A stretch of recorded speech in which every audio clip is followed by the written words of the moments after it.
I think most fundamentally, the relationship between Western academia and indigenous knowledge is not a good one at all.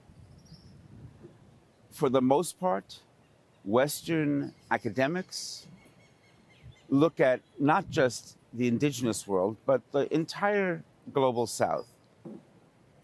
Great scholars and thinkers from Africa, from Latin America, from Asia Pacific, from anywhere that's not the global North, that's not the West, see our counterparts at best as junior partners in an exchange and equation of power relations. So when you deal with indigenous peoples, it's even worse.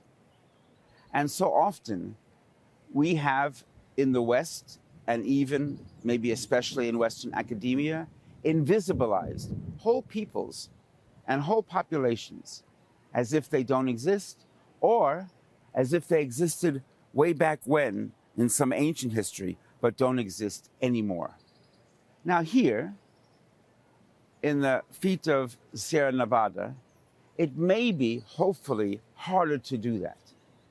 In a place where you are literally surrounded by indigenous peoples who continue practices with knowledge of the world and knowledge of the elements. It's scientific, it's spiritual, it's historic, but it also has an idea about the future.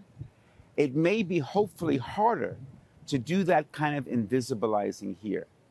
But in the global North in general, this becomes a part of regular Western academic practice.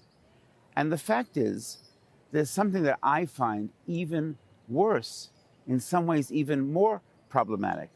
And that's when students and professors, when people who are going for their higher degrees, try to tell the stories of others. We build our careers, we do our work, our research, telling their stories, which we can never, ever tell better than they tell themselves. So in some ways, the most important role, or one future role, of Western academics is not to just, lay down and stop work. In fact, my favorite thing as an elder academic is to become a student again. And it's not just to take away the camera or the microphone.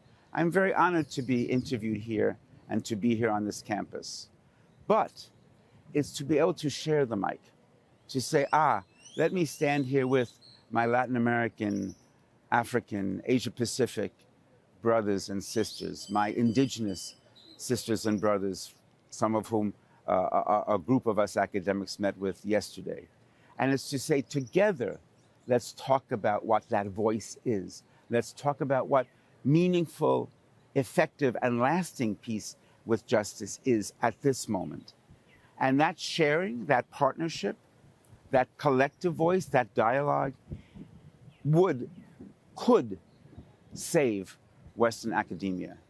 But isolated in this way where we expect to have the great knowledge, or others expect that of us, and we accept that expectation, if we continue that, Western academia is done.